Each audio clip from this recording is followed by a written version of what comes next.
So, it's finally happened. After almost 2 decades of stop-and-start talks, India and the European Union have locked in a huge free trade agreement. You're hearing leaders call it the mother of all deals. But what does that really mean? What's actually inside this thing? Well, let's break it down. I mean, that's a pretty bold claim, right? The mother of all deals. But, this isn't just hype.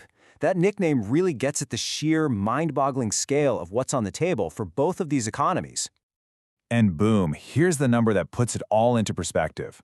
What we're looking at is a deal that brings together two of the world's biggest economic players. We're talking about a combined market size of, get this, $24 trillion. That is the kind of economic firepower we are talking about. All right, so here's our game plan. First, we're going to dig into that nickname. Then we'll check out the big wins for India and, of course, for the EU. We'll also see what was too sensitive to even discuss. And finally, we'll look at what has to happen to get this thing across the finish line. Okay, first up, let's really get into why this agreement just dwarfs so many others. And it all comes down to the numbers and just how important the EU is as a trading partner for India. Now, this is where it gets really interesting. To put this in context, India has signed 8 other free trade deals over the last few years. If you add up all 8 of those partners together, they make up about 16% of India's trade. Now look at the EU. All by itself, it's nearly 12%. So this one deal is almost as massive as the last 8 combined. That's huge. So let's talk about what this really means for India. The heart of any trade deal is market access, right? And with this agreement, the doors to Europe, well, they're about to swing wide open for Indian companies. And the potential impact is just massive. India's Commerce Minister Piyush Goyal pointed out that the biggest wins are in those labor-intensive sectors. The ones that create millions and millions of jobs for India's workforce. We're talking about a potential $35 billion boost. That is a massive, massive win. But the real power of this deal, the real magic, is in the details of the tariff cuts. From day one, boom, the EU is getting rid of duties on over 90% of Indian exports. And eventually, more than 99% of everything India sells to the EU will have lower or even zero tariffs. I mean, for Indian companies, that's a huge competitive advantage.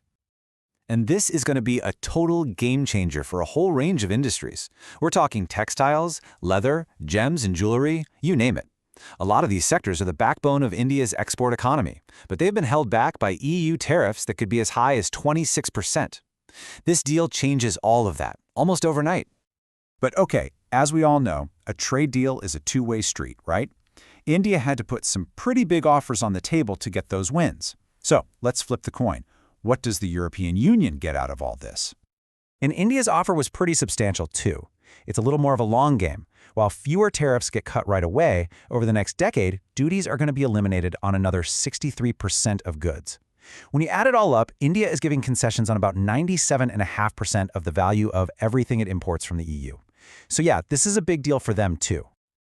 So what does this actually mean for you if you're a consumer in India? Well, the most visible changes you're going to see are on some classic European products. I'm talking about wine and cars, which, as you probably know, have been protected by some seriously high import taxes. Let's just take wine, for instance. Right now, the duty is a whopping 150%. Can you believe that? Well, under this new deal, that is going to get slashed, completely slashed over 7 years, dropping down to between 20 and 30% for the good stuff. For European winemakers, that's an absolute game changer. But, and there's always a but, there's a little bit of a catch. It's not a free-for-all. These amazing tariff cuts only apply to a certain amount of product each year. It's a system called a quota. And the same thing goes for luxury cars. Basically, it's a way to let European brands get their foot in the door without completely flooding the market and overwhelming India's own producers. So we've talked about what's in the deal, which is a lot. But what about what's not in it? Because that's just as important. You see, both India and the EU came to the negotiations with what they called red lines, things that were just too sensitive to touch. And those red lines? It was pretty much all about agriculture. India said, look, we have to protect our millions of small farmers, so things like dairy and beef, nope, they were off the table. And the EU? They did the exact same thing for their key products like sugar and milk powder. It was a really critical point where both sides just agreed to disagree. Okay, so the negotiations are over. The deal's done, right? Well, Not so fast. It's one thing to agree on a deal, but it's a whole other story to actually make it happen. There are still a few major hurdles to get over. One of the biggest hurdles is something called CBM, which is basically the EU's carbon tax on stuff that gets imported. Now, India didn't get a full pass on this, but they managed to work out a really clever compromise. The deal is, if the EU ever gives a better deal on this tax to any other country, India automatically gets that same sweet deal. Pretty smart. And then you have the bureaucratic marathon. And I mean, just listen to this. The final text has to be checked by lawyers, then translated into 24 different languages, then approved by all 27 EU countries before it even gets to the European Parliament for a final vote. So the earliest we might see this thing actually go live, we're probably looking at late 2026. So there you have it. The deal is signed, but it is definitely not sealed. All the pieces are in place for something truly transformative, something that could reshape a $24 trillion market. But the final crucial question remains, will this mother of all deals make it through the complicated road ahead and actually deliver on its historic promise? We'll have to wait and see.